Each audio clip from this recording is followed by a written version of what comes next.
Hola, ¿qué tal amigos? ¿Cómo están? Qué gusto nuevamente estar con ustedes. Hello, hello.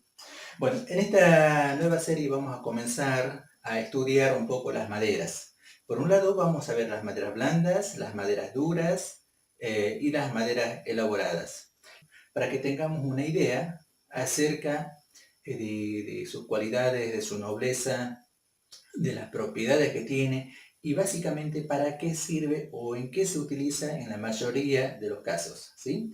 De esta manera, entonces, ustedes no solo van a aprender a reconocer a las maderas por su color, por su peso o densidad, sino también por su estructura y por sus aspectos físicos en la naturaleza, por ejemplo, las hojas, el tallo, todo ese tipo de cosas. Así que comencemos con el cedro. El cedro es una de las maderas blandas de mayor uso prácticamente en el mundo entero, sobre todo en Sudamérica.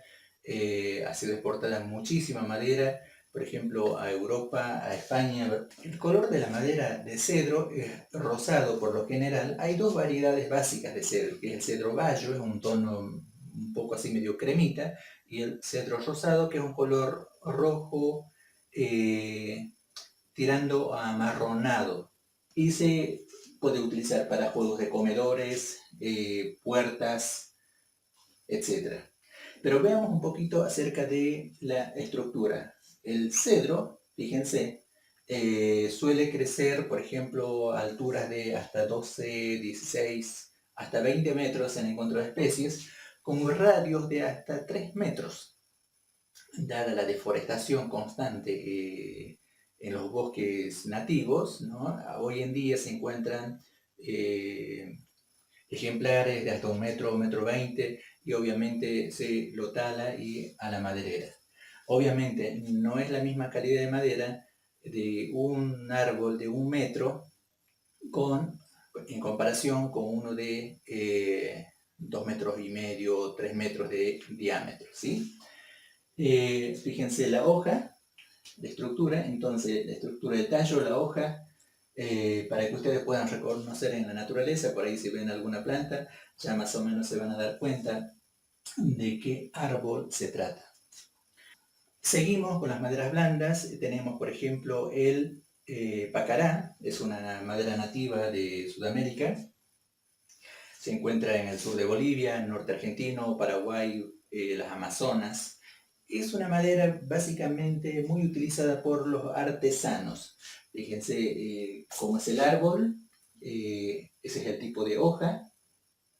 Se pueden hacer artesanías de todo tipo, sobre todo vajillas, por ejemplo, utensilios para la cocina. Se pueden hacer todo tipo de artesanías. Antes los nativos utilizaban mucho el pacará para hacer embarcaciones, ¿sí? Por ser una madera relativamente resistente a la corrosión por el agua, ¿sí? Porque hay maderas como el pino, por ejemplo, no es resistente al agua, se pudre fácilmente, se deteriora. En cambio, el pacará tiene esa cualidad que es muy, muy resistente y sobre todo es extremadamente liviana. ¿Por qué se utiliza en artesanías? Porque el polvillo de la madera de pacara es altamente tóxico, sobre todo para las vías respiratorias. Cuando tratamos de industrializar la madera de pacara, ¿no? Nos encontramos con que las máquinas generan mucho polvillo y se generan problemas respiratorios en los operarios.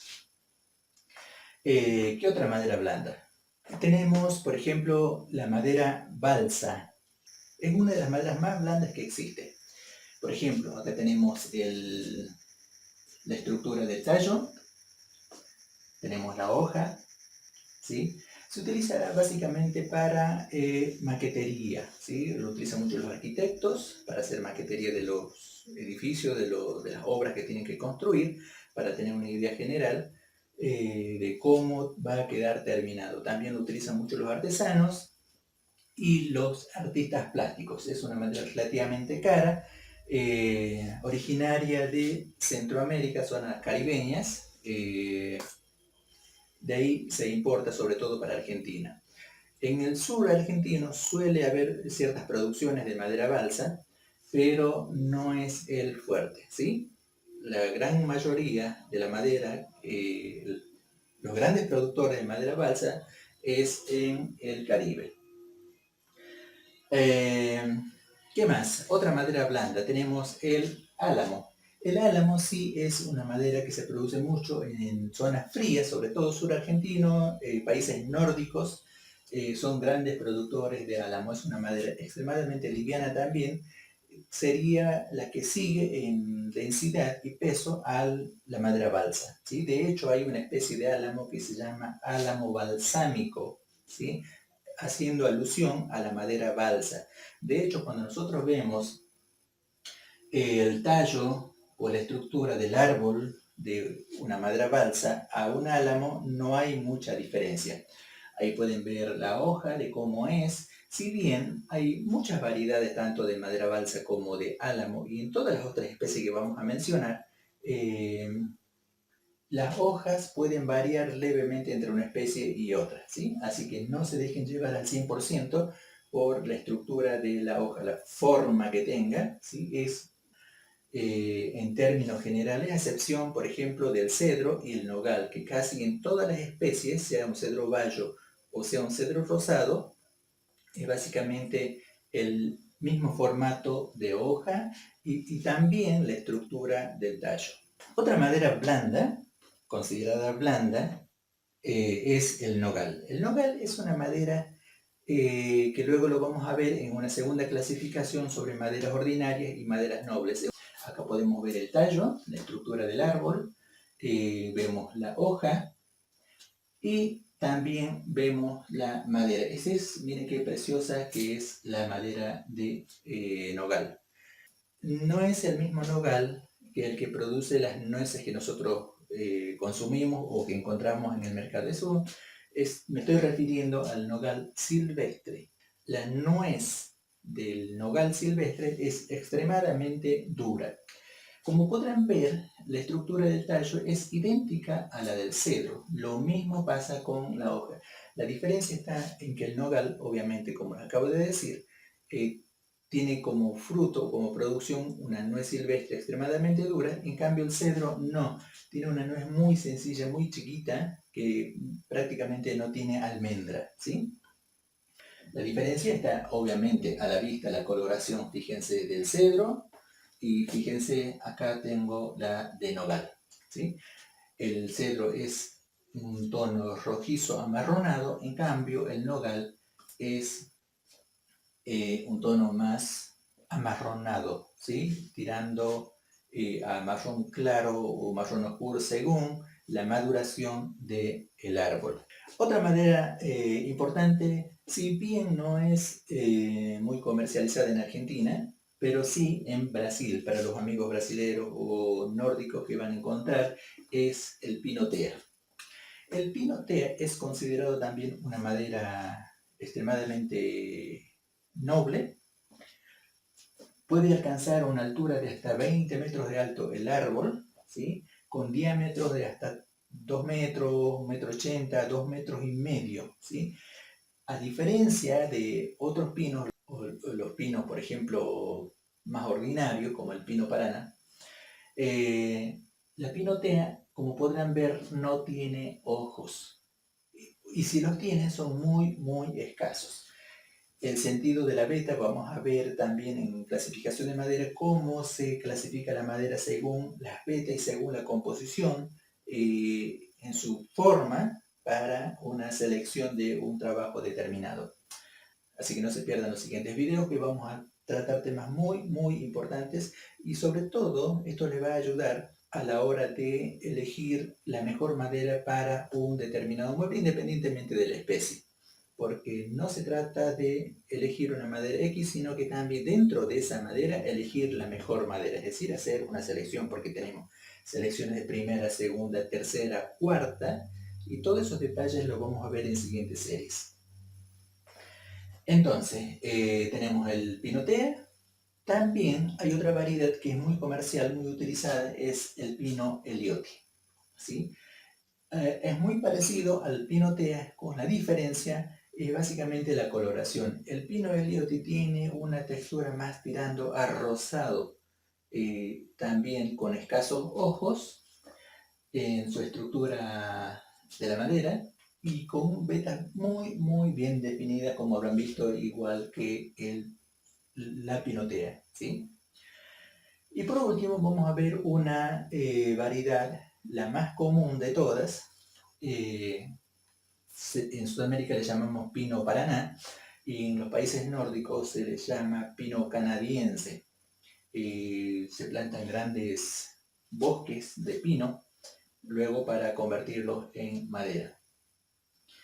Ese es otro detalle también, que vamos a ver estos grandes productores de madera cómo procesan la madera para que esté lista para el trabajo, porque por lo general el productor de madera hace la forestación, luego hace el talado o deforestación para sacar los troncos al aserradero, pasan a unos hornos de secado unos cuantos días y luego pasa directamente a la comercialización.